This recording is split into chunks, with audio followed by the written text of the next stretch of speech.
اعوذ باللہ من الشیطان الرجیم، بسم اللہ الرحمن الرحیم۔ جی بچوں، آپ سورہ توبہ آج انشاءاللہ پہلا رکوع مکمل کریں گے ہم۔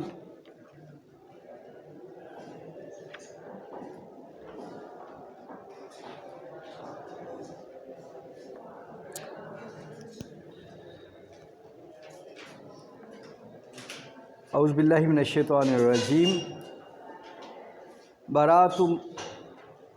براءۃ من اللہ ورسولہ الی الذین عاہدتم من المشرکین۔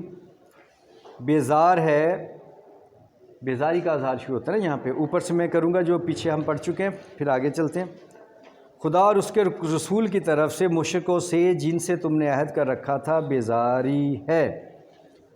فسیحوا فی الارض اربعۃ اشہر واعلموا انکم غیر معجز اللہ۔ تو زمین میں 4 مہینے چل پھر لو اور جان رکھو کہ تم خدا کو عاجز نہ کر سکو گے۔ وَأَنَّ اللَّهَ مُخْزِي الْكَافِرِينَ، اور یہ بھی کہ خدا کافروں کو رسوا کرنے والا ہے۔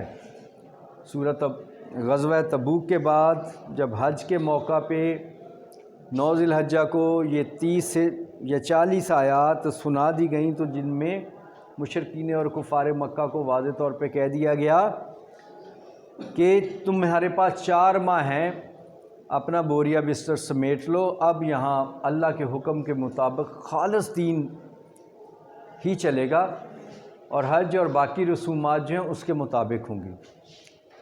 تو ابھی تک جو تھا ایک کمپرومائز تھا، لیکن اب وہ ختم۔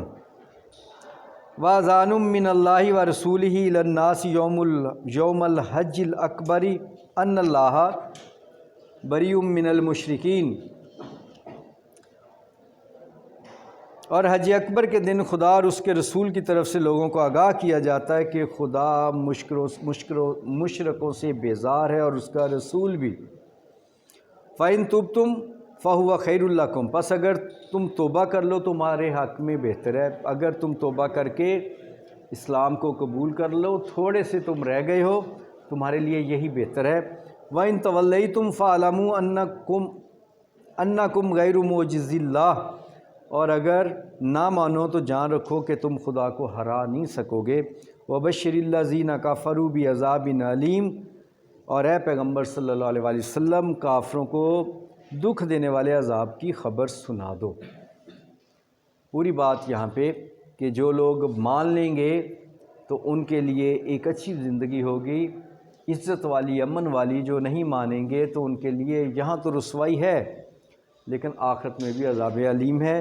نبی صلی اللہ علیہ وسلم کو کہا گیا کہ ان کو صاف بتا دیں، تو آپ صلی اللہ علیہ وسلم نے فوراً حضرت علی رضی اللہ عنہ کو کہا کہ جا کے سب کو بتا دیں، یہ حکم آ گیا۔ اِلَّا الَّذِينَ عَاهَدتُّم مِّنَ الْمُشْرِكِينَ، البتہ جن مشرکوں کے ساتھ آپ نے معاہدہ کیا ہے، ثُمَّ لَمْ يَنْكُثُوكُمْ شَيْئًا وَلَمْ يُظَاهِرُوا عَلَيْكُمْ أَحَدًا فَأَتِمُّوا إِلَيْهِمْ عَهْدَهُمْ إِلَىٰ مُدَّتِهِمْ، اور انہوں نے تمہارا کسی طرح کا قصور نہ کیا ہو اور نہ تمہارے مقابلے میں کسی کی مدد کی ہو، تو جس مدت تک ان کے ساتھ عہد کیا ہو اسے پورا کرو۔ ان اللہ یحب المتقین، بے شک اللہ ڈرنے والوں کو دوست رکھتا ہے، محبت کرتا ہے۔ یہاں تک ہم نے پڑھا تھا کہ جو واضح طور پہ احکام دیے اللہ پاک نے کہ یہ جو مشرکین ہیں اب ان کے یہاں سے جانے کا وقت آ گیا، اب ان کا راج ختم ہوا، اب اسلام ہی حکمران ہوگا، ان کے ساتھ کوئی کمپرومائز نہیں ہوگا۔ مان جائیں، توبہ کر کے اللہ معاف کر دے گا، عزت دے گا۔ اگر نہیں مانتے تو یہ اللہ سے لڑ نہیں سکیں گے۔ ایک وقت ان کو نہیں تو ان کی نسلوں کو اسلام پہ چلنا ہی ہوگا۔ اور ساتھ کہا جا رہا ہے کہ وہ لوگ، یعنی کہا جا رہا ہے کہ جو تمہارے ساتھ لڑتے نہیں ہیں، ٹھیک ہیں، جو قبائل، تو ان کے ساتھ آپ اپنا معاہدے اس مدت تک جب تک وہ طے شدہ وقت ہے معاہدوں کا تب تک چلائیں، اس کے بعد اگلے نہیں ہوں گے، ریونیو نہیں ہوں گے معاہدے مشرکوں کے ساتھ، ان کو اسلام ہی لانا پڑے گا یا پھر یہاں پہ ذمہ بن کے رہنا ہوگا۔ جی آج دیکھتے ہیں اگلی بات کیا ہو رہی ہے۔ فَإِذَا انْسَلَخَ الْأَشْهُرُ الْحُرُمُ فَاقْتُلُوا الْمُشْرِكِينَ حَيْثُ وَجَدتُّمُوهُمْ وَخُذُوهُمْ وَسُرُوهُمْ وَقُودُوا لَهُمْ كُلَّ مَرْصَدٍ فیضا پس جب انسلخا منسوخ ہو جائے، پورے ہو جائے، یہ معاہدے 4 مہینے بعد کا وقت پورا ہو جائے، جب اشہر الحرم، یہ 4 مہینے کا جو ابھی ٹائم دیا ہے ان کو، جب یہ پورا ہو جائے تو کیا کریں؟ فَاقْتُلُوا الْمُشْرِكِينَ، تو قتل کرو ان مشرکوں کو، پھر نہ چھوڑو، جو ادھر دکھ جائے تو اسے پکڑ لو، یہ یہاں سے چلے جائے، نکل جائیں۔ حیث، جہاں وجدتموہم، تم ان کو پاؤ، وجدتموہم، تم ان کو پاؤ، جہاں مل جائیں، وخذوہم، اور ان کو پکڑ لو، واسروہم، اور ان کو گھیر لو، وقعدوا لہم، اور ان کے لیے گھات لگا کے، طاق لگا کے بیٹھو، اگر ادھر کو آئیں تو ان کی خبر رکھو، پکڑ لو، مار دو۔ اتنا سخت فیصلہ، پہلے کمپرومائز چل رہے تھے، اب نہیں چلیں گے، اب اللہ کا راج ہوگا، اللہ کا حکم چلے گا، کسی اور کو مداخلت کی فرصت نہیں ہے۔ بڑے سخت الفاظ۔ جب عزت کے مہینے گزر جائیں تو مشرکوں کو جہاں پاؤ قتل کر دو، اور پکڑ لو اور گھیر لو، اور ہر گھات کی جگہ ان کی طاق میں بیٹھے رہو، کل مرصد، گھات کی جگہ۔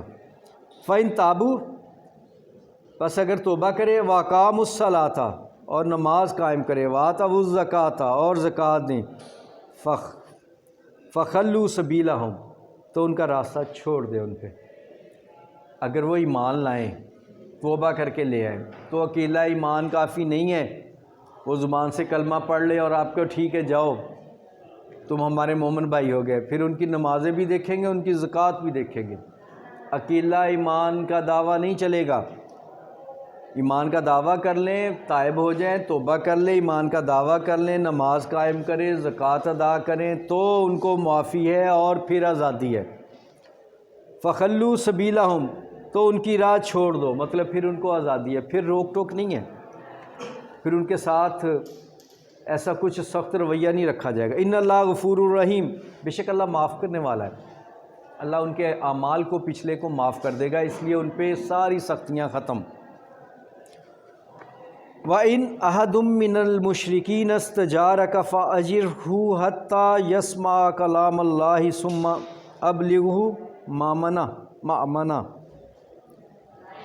وَإِنْ أَحَدٌ، اور اگر کوئی، من المشرکین، مشرکوں میں سے، نستجارکا، پناہ مانگے تجھ سے، فاجرہ، پس پناہ دے دو اس کو۔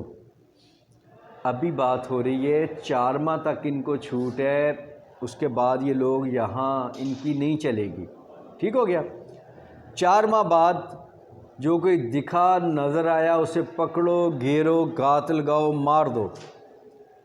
اگر ان میں سے کوئی توبہ کر لے، ڈر کے مارے توبہ تو نہیں کر رہا، یہ دیکھنا ہوگا، پھر توبہ کر لے تو اسے کو ایمان لاتے ہو تو نماز بھی ادا کرو، زکوٰۃ بھی دو، اللہ معاف کرنے والا ہے۔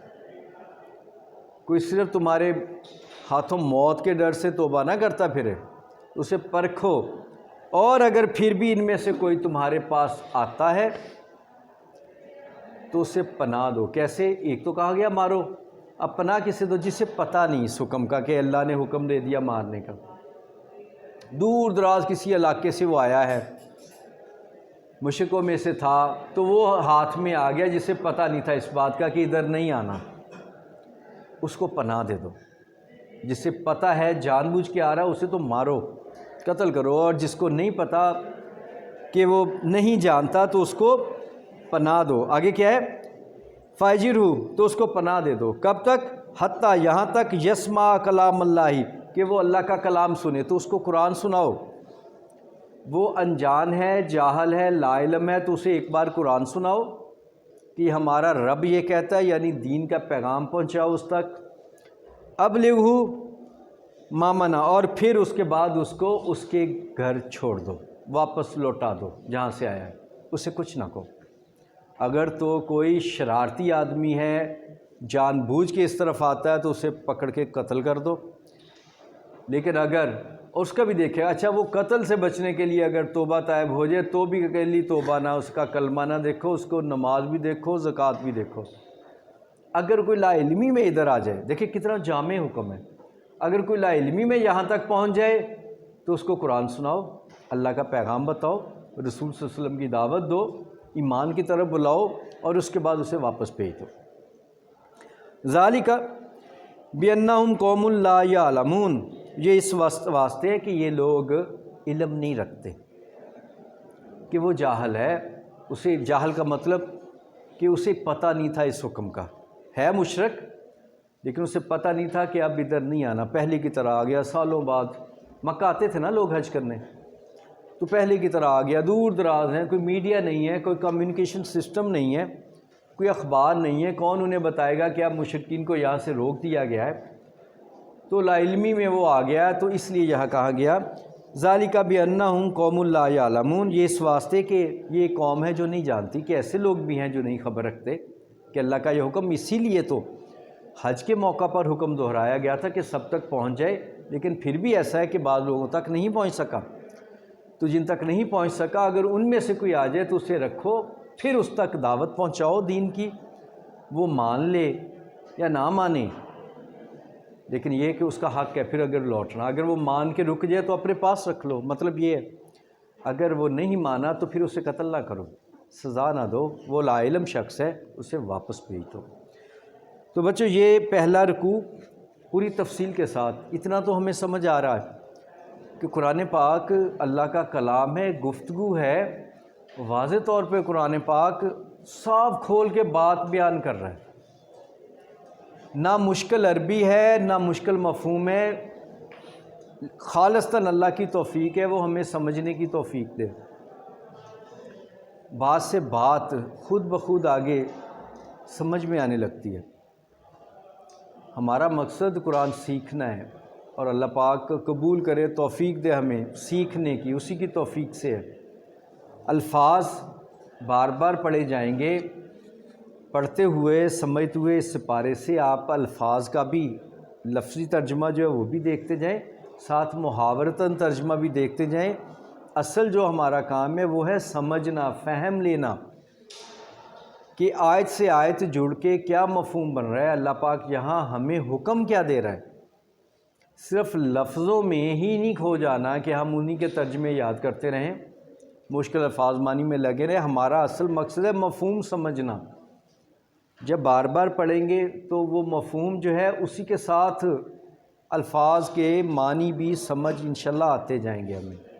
تو یہ پورا رکوع ہمارا ایک ہو گیا، کوشش کریں گے کل سے ہم انشاءاللہ ایک رکوع پورا یا آدھا رکوع کر کے تو تھوڑا سا بہتر ہو گئے ہیں پہلے کی نسبت، کچھ الفاظ کا بھی ہمیں علم ہو گیا ہے قرآن کے، تھوڑا سا یہ بھی ہے کہ ہماری فہم جو ہے بہتر ہوئی ہے۔